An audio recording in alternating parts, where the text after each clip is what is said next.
3 ng atin pong seeking. Parang isa lang po ang excited tonight. Praise God. Ayan. So ako po si Iris. I am Jealous wife. No, and actually, alam niyo na po secret namin. So hindi na siya secret. But I can't help but kumbaga parang pinipigil ko lang yung iyak ko. Because if ako yung mag-share, baka mas ma-drama. Yan. Pero buti na lang si Jello yung nag-share. So wag niyo na akong i-ask na i-share ulit. Pero if you want more details, just type my name in the messenger and PM me. Joke lang. Ayan. But anyways, no, palakpakan na po natin lahat ng nag-serve tonight sa atin pong Seek First, no? And from the past days, grabe po, alam namin matindi ang ginawa ng Panginoon sa atin pong lahat, no? So bago po ako magsimula, meron akong isang magandang tanong sa lahat. No? Tanongin mo nga yung katabi mo, gutom ka na ba? Ayan. Sagutin mo naman, gutom ka na ba? Mukhang yung iba dito, ay hindi, nagpe-pray ako, di ba? Gutom ka na ba? Yan, to sagutin mo naman, sige, libre kita mamaya, samgyup. Yun, oh. Alright, no? Pero, I'm really excited po sa pag-uusapan natin ngayong gabi pong ito, no? Because I believe, sino po dito, maganda po yung pasok ng 2026 niya? Yan, okay lang po ba ang 2026 nyo? Thumbs up nga.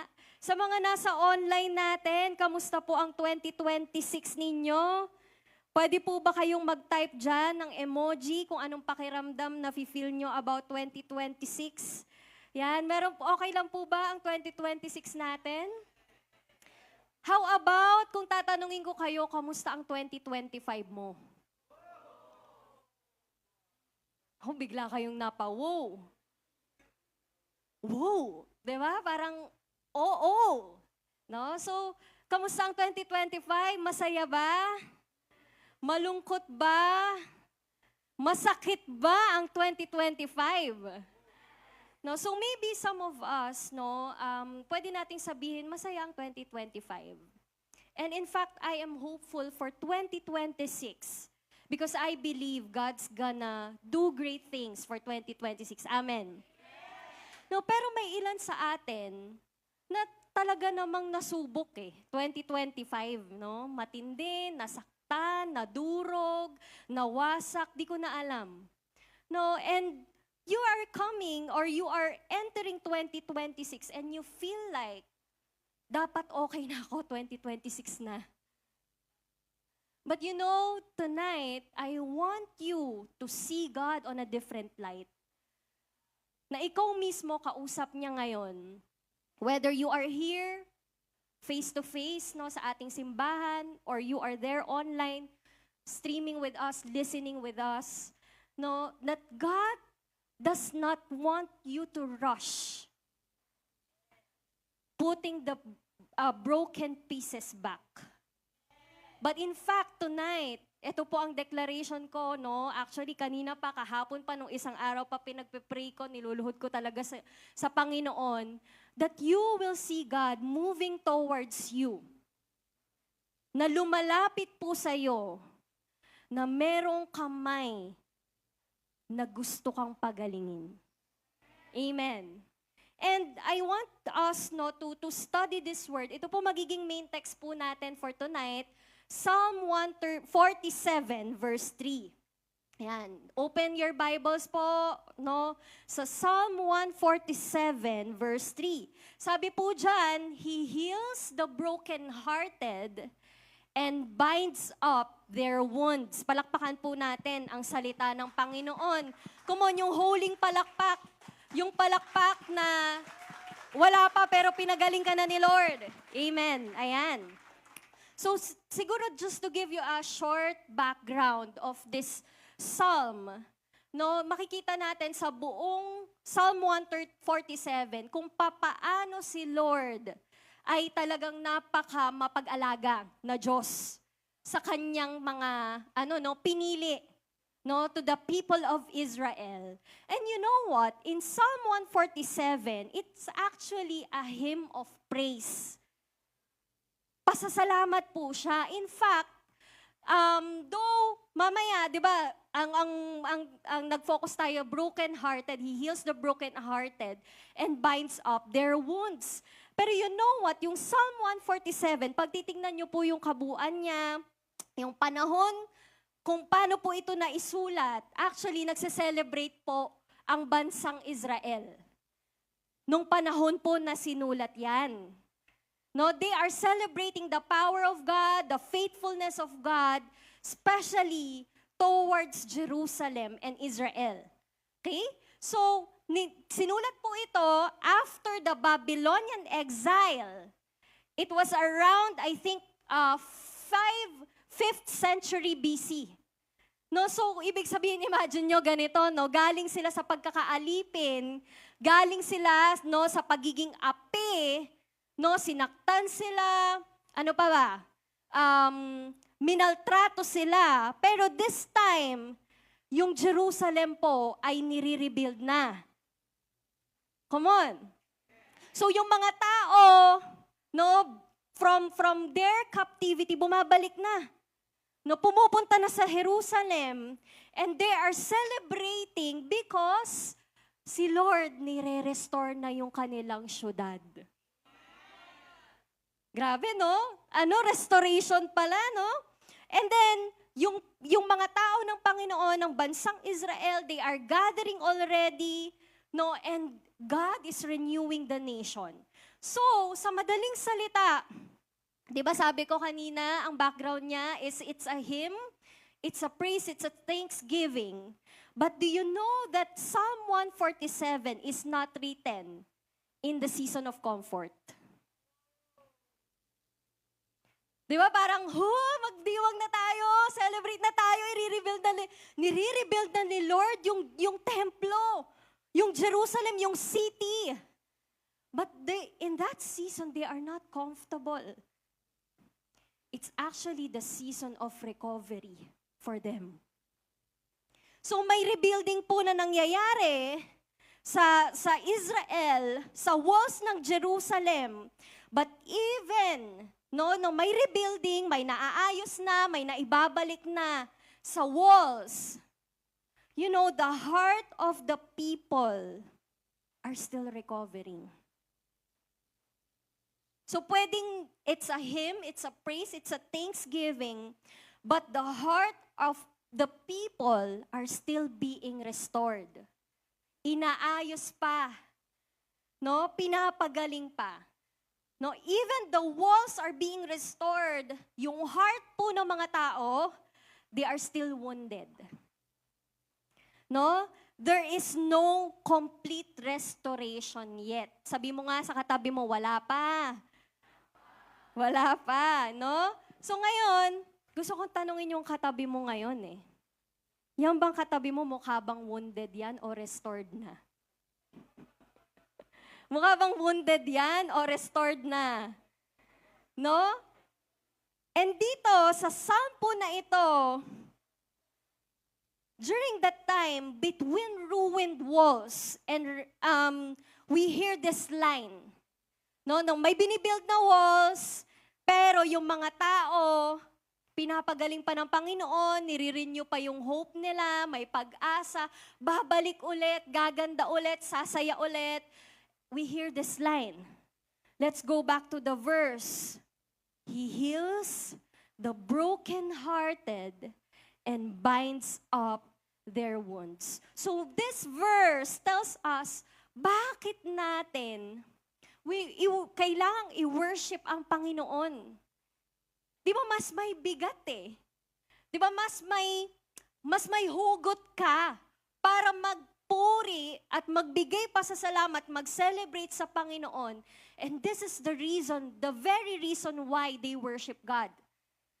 No, in fact, gusto ko lang umangat ng konti, Psalm 147 verse 1 to 3, bago po sinabi yung He heals the brokenhearted. Sabi dyan, praise the Lord, how good it is to sing praises to our God.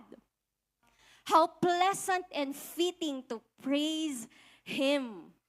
Verse 2, the Lord builds up Jerusalem, and He gathers the exile of Israel. And verse 3, He heals the brokenhearted and binds up their wounds. So when the scriptures say brokenhearted, no, it's not just speaking poetically.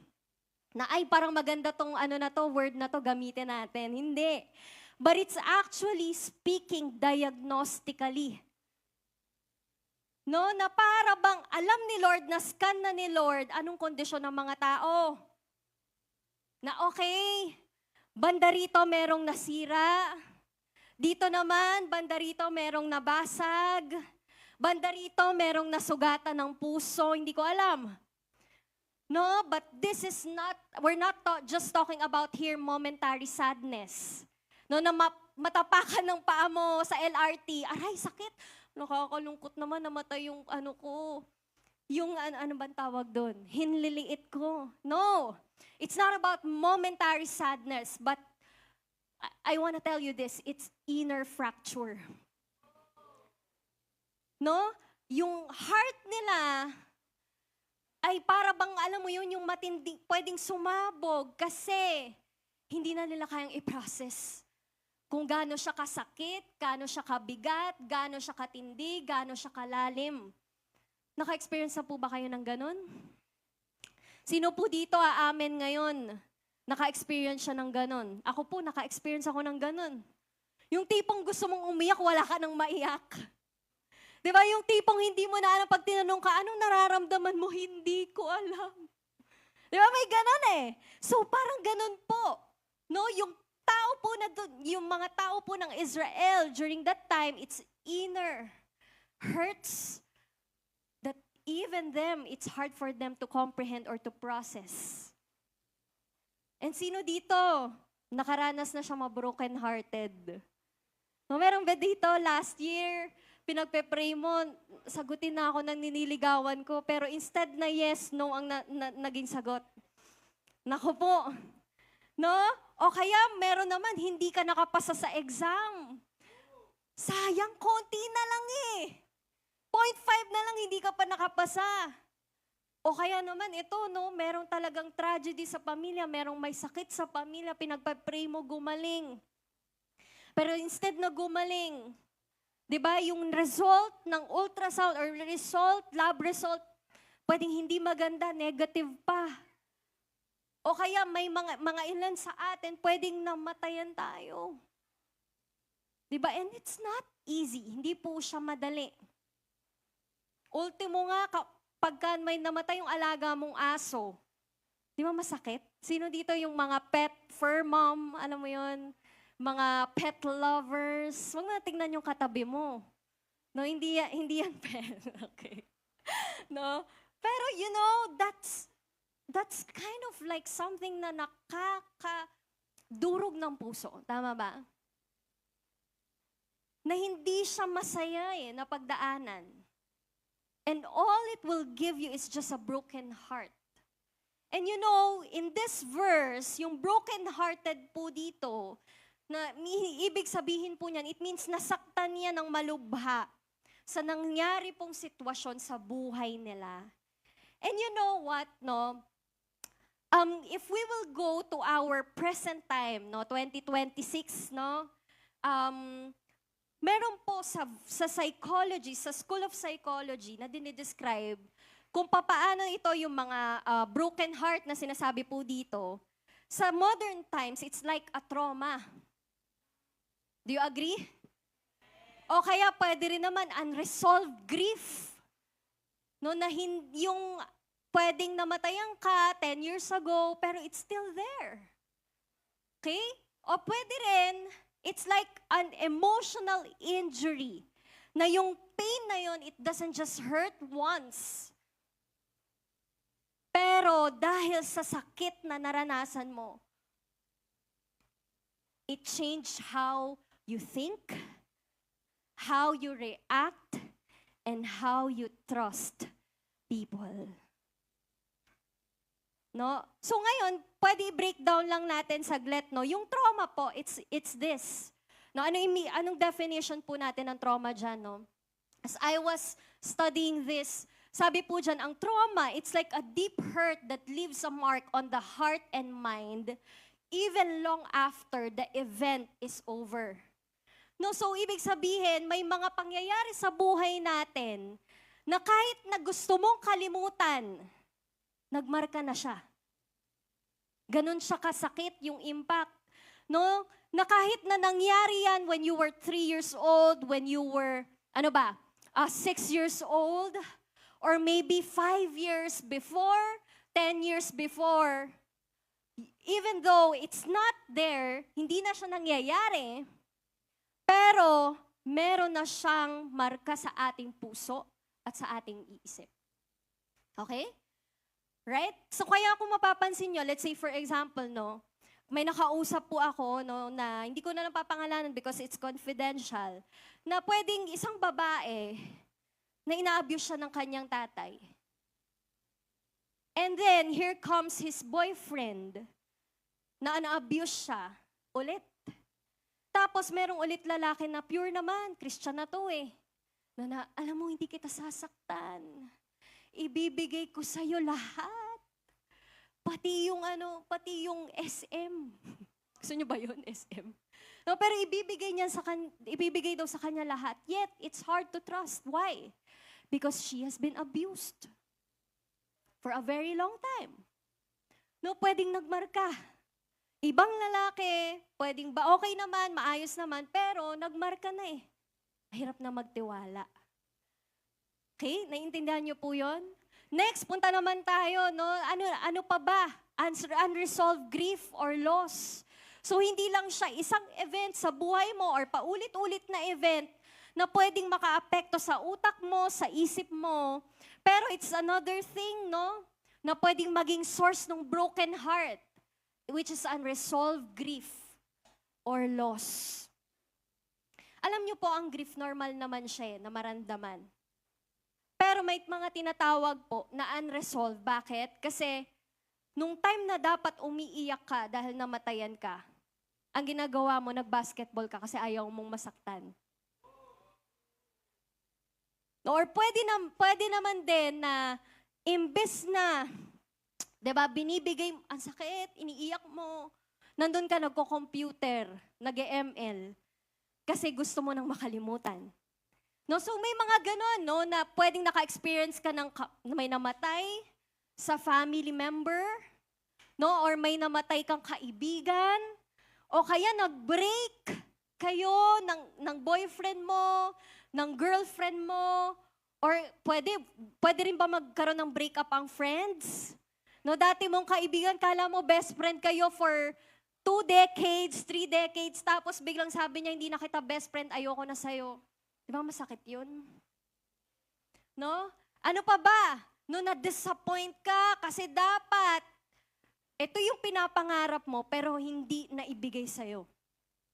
No? Or ano pa ba? Major life change. Alam niyo po ba that it may sound, kind of like new for all of us, pero even yung pag-transfer po ng lugar, pwede ka dong may malos. No? So, ibig sabihin, pag sinasabing grief, hindi lang siya about sa may namatay. Pwede siyang may nawalan ka ng pangarap, nawalan ka ng pag-asa, nawalan ka ng, ng kaibigan. So, marami pong forms. No? And pwede na magbigay sa'yo ng matinding sakit. No? Na masaktan ka dahil doon. Okay? And then, ano pa po? No? Proceed tayo.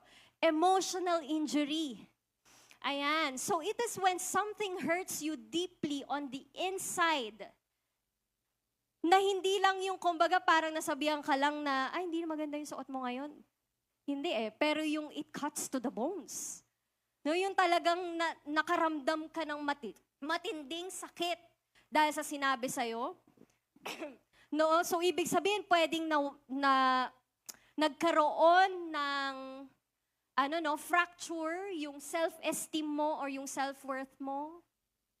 No, o kaya naman nawala ka sa talagang sarili mo or kung sino ka. or even, no, you lost your sense of safety. Kasi hindi mo na alam, secured pa ba dito? Lahat ba dito mapagkakatiwalaan ko? Maybe na-hurt ka sa church. No, or galing ka sa isang simbahan before, no? Napagtulungan ka, tapos ngayon, here comes, Lord, sabi ni Lord sa'yo, pumunta ka ulit sa bagong simbahan.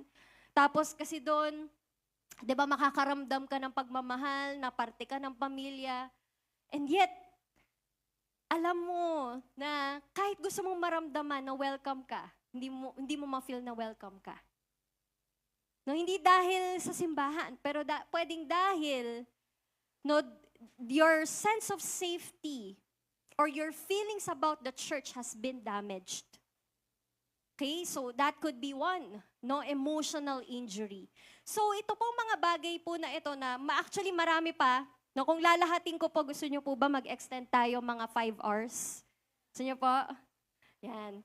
Okay, sige, wag na lang. Kasi siguro some other time po yung iba, no? Pero yung pong mga napag-usapan natin, trauma, emotional injury, ano pa ba, grief or loss, unresolved grief or loss, it can come from words, actions, or events in your life. Okay? Na pwedeng na-betray ka, no, nasiraan ka, okay? Or pwedeng na-reject ka or na-abuse ka. Kaya lang, ito po kasi pinag-uusapan natin ngayon. Unlike a broken bone, pwede visible siya eh. But this ones, it can't be seen. Sige nga, tingnan mo nga yung katabi mo. Buo naman, di ba? Buo naman. Okay? Pero yes, no, yung pwedeng unlike any physical injuries, no, ito pong mga pinag-uusapan natin dito, pwedeng di siya nakikita. Pero, naapektuhan niya yan how you think, how you feel, and how you relate to others. Na kung paano ka sa ibang tao. Hindi, okay na ako. Okay na ako. Pero mayroon nga akong naalala, no, na sabi mayroon daw isang tao, may anger issues. Hindi, kasi pinanganak na daw siya na talagang galit. O parang sinapupunan pa lang siya ng nanay niya, galit na eh. O kaya lumabas siya, galit pa din. Lumaki siya, galit din. No? Pero sa totoo lang po, no, yung ganong klase, even yung anger natin, it can be no, coming from those things that are not seen. Nakaranas siya ng trauma, nakaranas siya ng matinding loss, grief, or hindi ko alam, emotional injury. And it really affects na ganun yung isip niya, konting makantilang, galit agad. Diba? Or konting, alam mo yun, hindi nakakaramdam agad siya ng galit.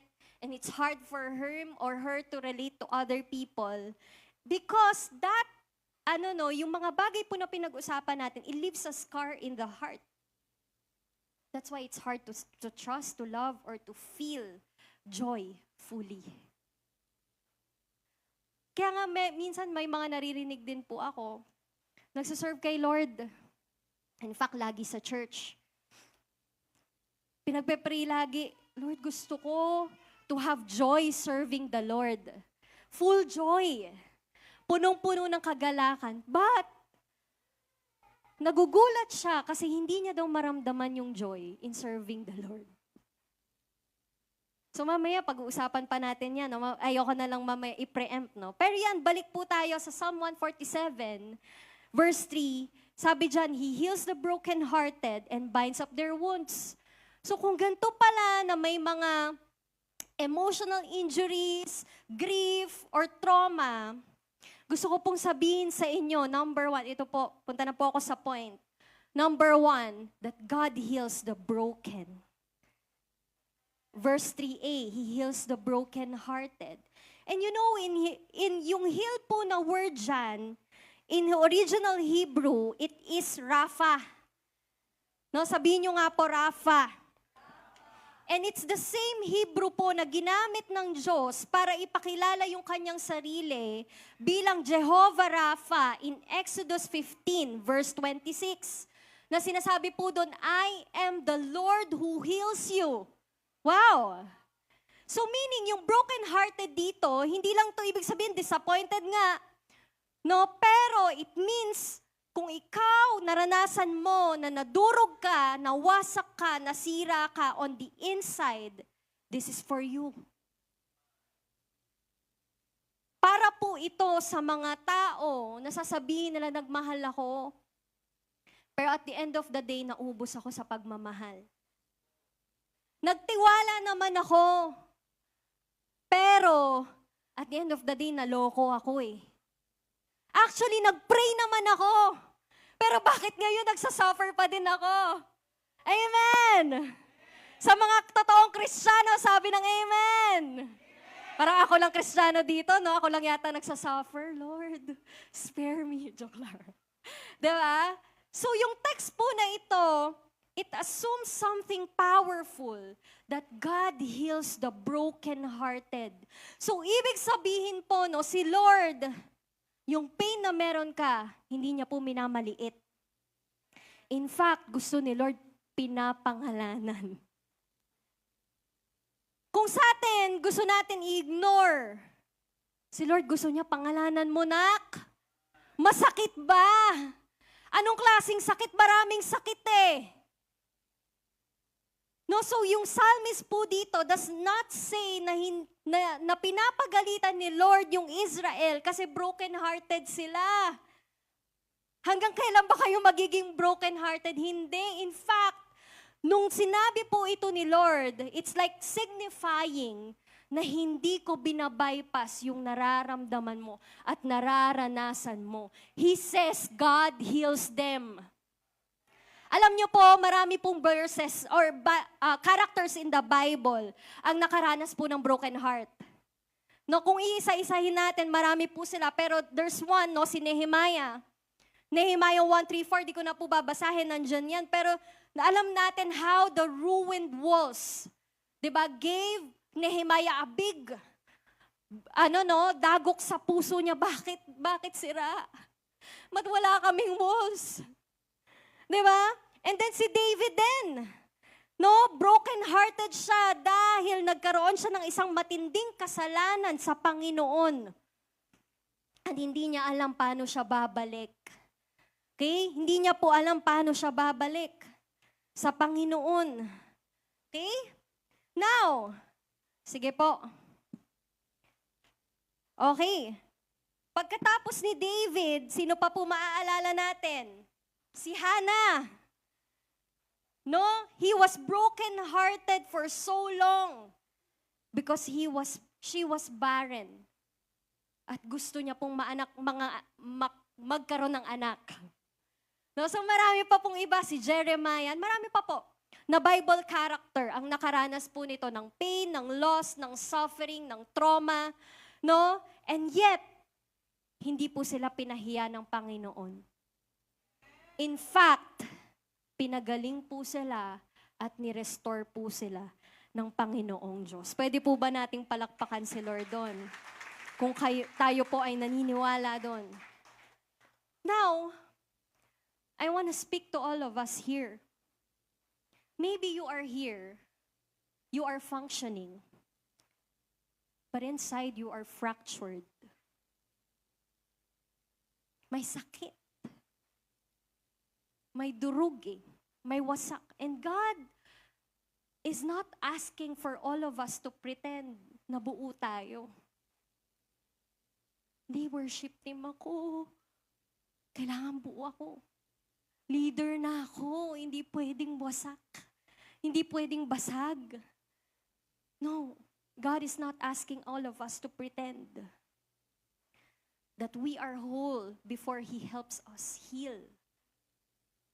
Kasi ilan sa atin, feeling natin, kailangan okay tayo bago humarap sa Diyos. Pero ngayon, haharap tayo sa Diyos kasi kailangan po natin ng kagalingan. Ngayon, as we approach God, pwede ka pa ding humarap sa Diyos kahit hindi ka pa magaling. Sabi mo sa katabi mo, pwede pa, brother. Pwede, sister. You know, ang pangako ng Diyos, siya po ang Diyos na nagpapagaling. He is Jehovah Rapha. Amen? Ano po yung number 1 ulit? God heals the broken. Pangalawa po, mabilis na lang po ako, no? God cares for the wounded. God cares for the wounded. Verse 3b, sabi po dyan, and binds up their wounds. You know, yung binds up po dito is a physician's word. No, parang gamit po to ng mga doktor. No, may kakilala po ba kayong doktor? No, kaya po ganito po yung attire ko. No, parang ano lang, gusto ko lang po mag-disguise na para po akong doktora. Pero hindi po talaga ako doktor. Yan. So it's a physician word. And you know, yung binds up po dyan, it implies time. Kailangan ng oras. No? Para makarecover po yung parte ng katawan na nasugatan. And di ba kapag ka meron tayong malalim na sugat, hindi naman yung parang after 1 minute, magaling na agad. Hindi ko alam kung baka mamaya kayo si Cyclops, ano ba, yung mga, sino ba yung mga ngayon? Parang masyadong matanda si Cyclops, no? Si Coco meron na lang, joke lang. No? Pero kailangan ng oras, balik tayo, kailangan ng oras para siya ay makarecover. And then at the same time, kailangan ng care. No? Kailangan gentle. Di ba kunwari yung nagkaroon ka ng sakit sa tuhod, sabi mo sa kaibigan mo, tara takbo na tayo, bilisan mo, 5 km agad. Di ba hindi pwede yun? Kailangan ng care. No, kailangan pagtuunan mo, wait lang, pagalingin ko muna to, mamaya na. No, dilinisan ko. No, kailangan din ng touch. No, yung hands na pwedeng tutulong sa'yo para magamot siya. Di ba? And then intention as well. Doing it thoughtfully with purpose and concern.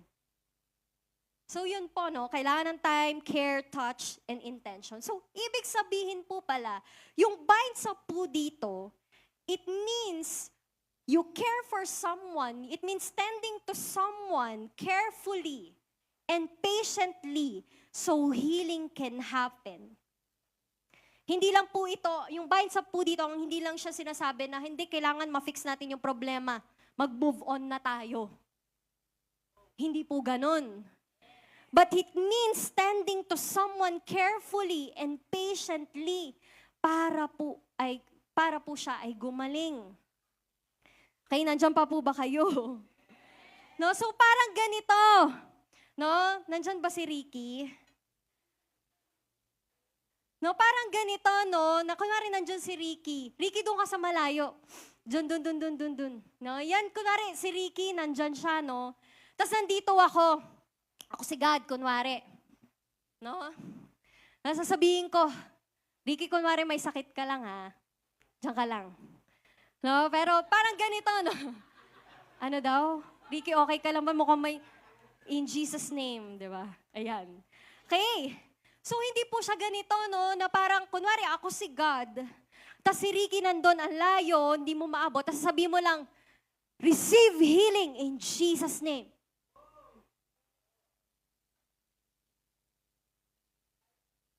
Ang layo, no ba? Tas sisigaw lang si Lord, gumaling ka. Pero, you know, the picture of God here is like this. Ganito po yung healing. Ricky, punta ka dito. Upo ka dito. Kunwari may sakit si Ricky, no? Ako si God pa din. Ricky, okay ka lang ba? Anong masakit sa'yo? Saan ba? Sa puso ba? Kailangan bulsa ba? Kailangan mo munang maligo. Kailangan mong kumain. Kasi medyo nangangamoy ka na, Ricky. Diba? No. Oh, yeah, thank you, Ricky. Salamat. Best actor ba? Oh, mas boto kayo sa akin. Joke lang. Okay. No, Because you know what? Why am I showing that? No, why did I show that? Because God, yung bind sa po dito, it doesn't mean that God is shouting healing from heaven. But in fact, He is kneeling beside the wounded. Yun po yung ibig sabihin dito. Ibig sabihin si Lord, nasasaktan ka? Saan masakit? Actually, present siya, nandun siya. And He has compassion to you. Masakit ba, nak? Saan banda? Anong gagawin natin para maayos ka ulit? Anong gagawin natin para makabangon ka ulit? Anong gagawin natin para gumaling ka? You know, He is right there, next to the person who's hurting, sharing the pain, and offering comfort and helping hand para mag-heal little by little. So healing in the scripture, it doesn't mean na it's often a process before product. Mga kapatid, pwede yes, may instant healing, pero ang healing hindi magic. Hindi siya magic word. Sometimes healing comes in a form of a process. Proseso po siya, daanan mo, wag mong takbuhan. Pero please lang, wag ka tumambay. And you know, that phrase matters because in psychology, we know na yung wounds don't heal when they are ignored. Alam niyo po sa counseling, kapag pumayag po yung kausap namin, lalalim po kami. Kung sasabihin niya, nag-break sila ng boyfriend niya, masakit. Pero pwede po kaming lumalim. Kasi alam namin, tinuturo po sa amin that healing is not linear. May picture yata ako dyan. Yeah. Expectation natin, Lord, I pray for healing right now in Jesus' name. Expectation. But sometimes the reality, it's spiral. Up, down, slow motion. Pwedeng may mga sakit, naramdaman tayo, pain, that has to be acknowledged. Leader na ako, hindi ako dapat nagagalit. Leader na ako, dapat lagi akong malakas. No, acknowledge.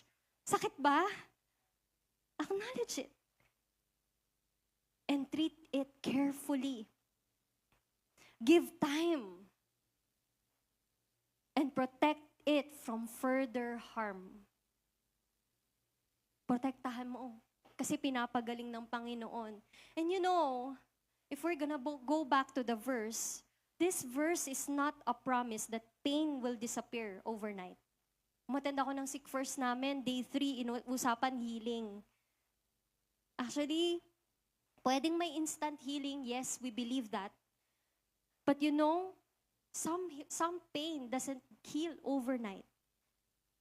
But you know, God is promising you tonight that your pain is never ignored. Yung pain na nararanasan mo, hindi yan pinapagsawalang bahala ng Panginoon. Masakit ba? You know, sometimes God heals suddenly.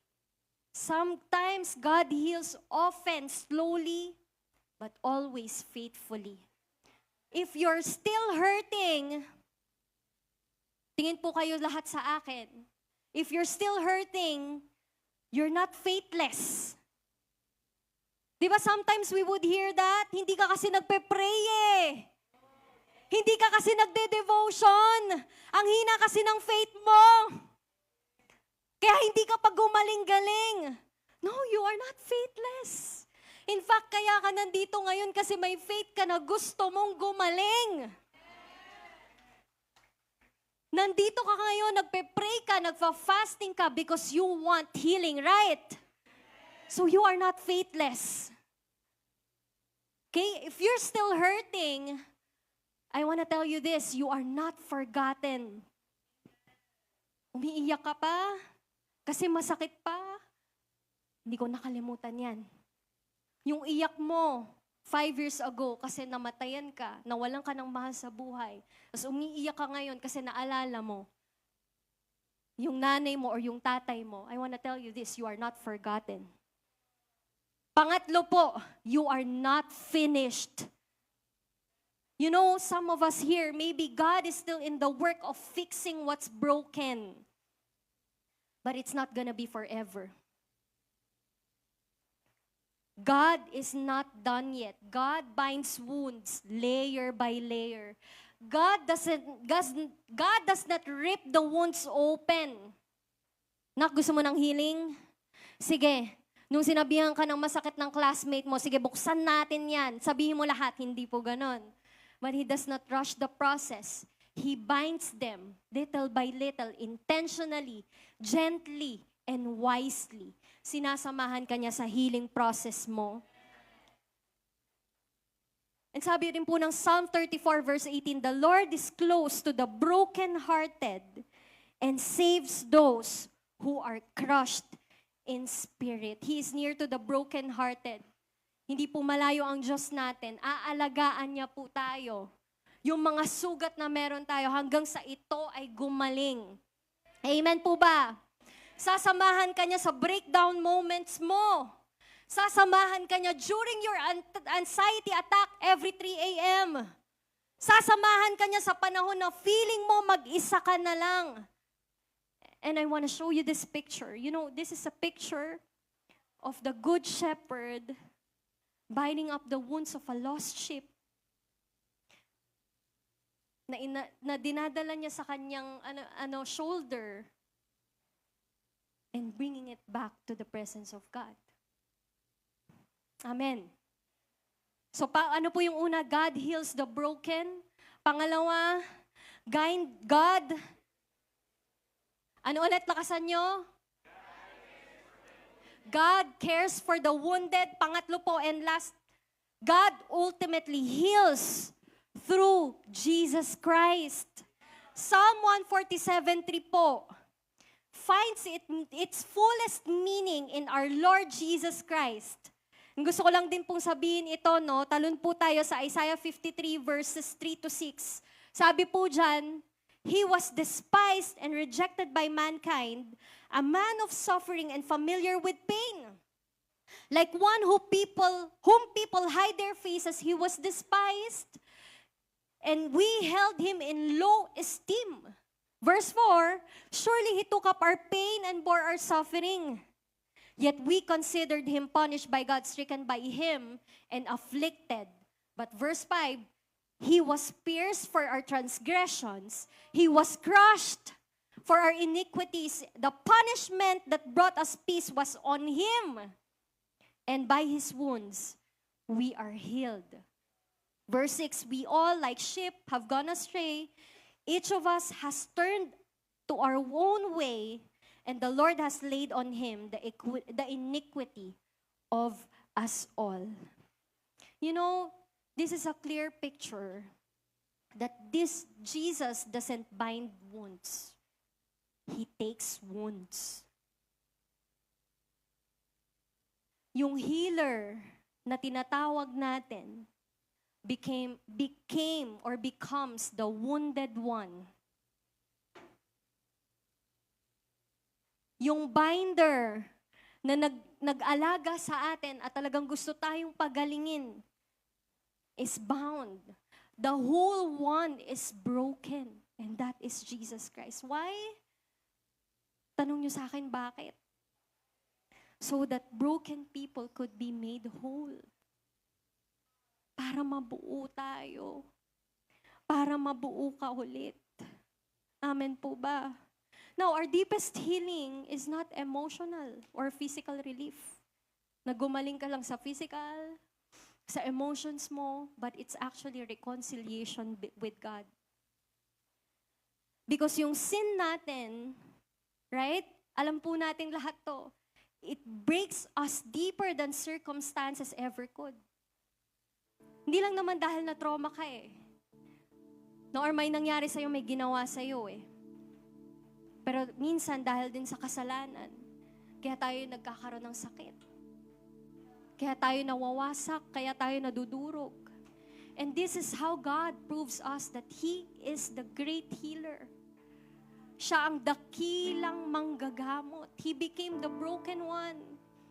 Kaya kung iniisip po natin na hindi tayo maiintindihan ng Diyos, na hindi niya nararamdaman yung pinakamasakit na naramdaman mo, or iniisip mo pinabayaan ka ng Diyos, look at the cross. Go back to the cross. Ngayon, sabihin mo sa akin kung pinabayaan ka ni Lord. God loves us so much that His body, whole body, has been beaten and broken just to make us whole again.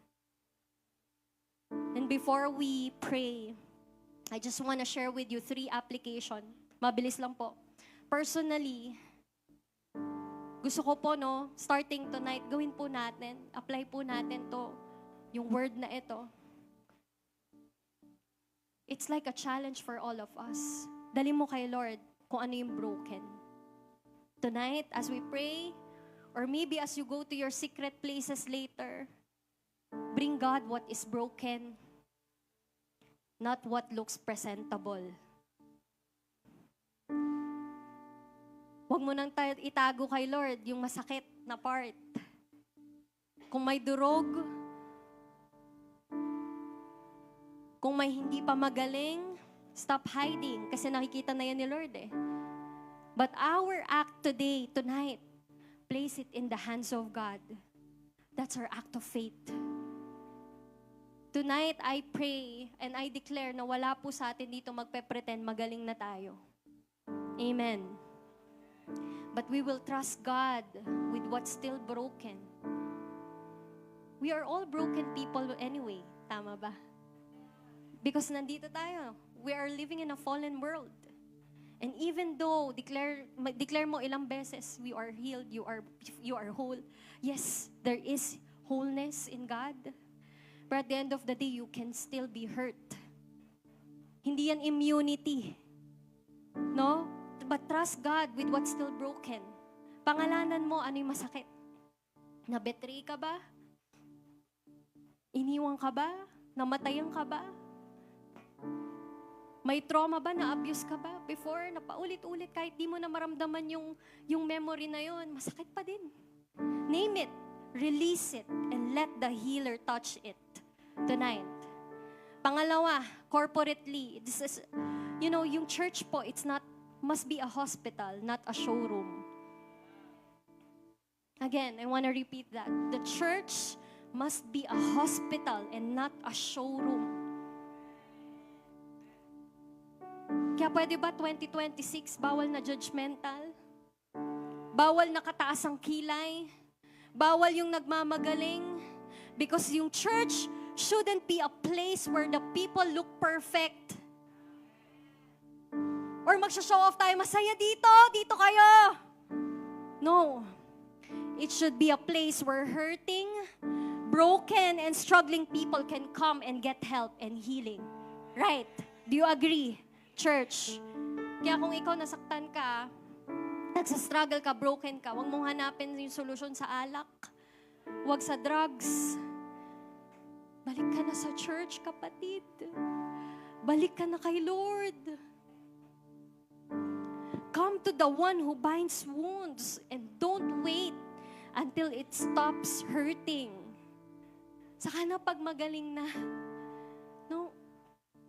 If you've been carrying this pain ng mag-isa, ngayon, God's gonna break that spirit of isolation. But healing begins when we move towards God instead of away from Him. And eternally po, lastly, may mga ilang yung complete healing we will only experience when we come in glory sa Panginoon. Alam nyo, si Apostle Paul, trivia po to ng asawa ko, kukunin ko na din. No? That, meron di ba sinabi si Paul na verse na there's a thorn in the flesh. Si Apostle Paul, ang dami niyang kontinente na napuntahan to share the gospel. In fact, he's the greatest apostle ever lived. And yet, he died depressed. Alam niyo po ba yon? Maybe there are things or pain in our lives na pag nakasama mo na si Jesus, doon na talaga yung complete healing. But I want to tell you this, all healing begins at the cross of Jesus Christ. So kung di ka pa magaling, okay lang, stay at the table until pinapagaling ka ng Panginoon. Huwag ka pumiglas, ha? Huwag kang umiwas, ha? Huwag kang magmadali. Stay on the table. Some of you prayed here. In fact, pwedeng intercessor ka pa nga eh. But you're still hurting. This is a call not for instant relief, but this is a call to trust God that He can heal you. Don't quit the process that God is using to restore you. Sino po ready dito ngayon? That our wounded healer will come and heal all of us. And before we pray, you know, Jesus was wounded so you wouldn't have to stay broken. If you never placed your life in the hands of God, today is the day healing truly begins. So Psalm 147:3 is not telling us to get over it. Move on na tayo kasi 2026 na yung bagong taon. It's telling us that you have to come under the care of a God who heals. Surely, maybe sometimes slowly, but completely.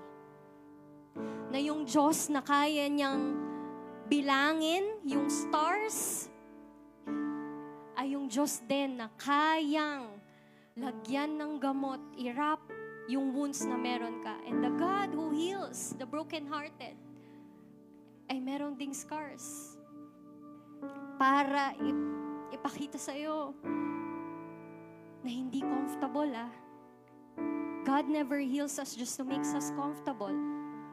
And sa mga makaka-receive ng kagalingan, sa mga makaka-receive ng kagalingan, tayo po ay pinagaling at pinapagaling ng Panginoon, hindi para sarili ninyo. He heals us so we can become instruments of healing to other people. Who's ready to receive that right now? Are you ready? Nga pala kapatid, after this, after our seeking day 3, may ilan sa atin papagalingin ni Lord. May ilan pwedeng, yes, nandun, binabind pa din ng Panginoon. But whatever you will receive here, please lang gusto ko sabihin sa'yo, huwag mong sarilinin. I-share mo sa iba.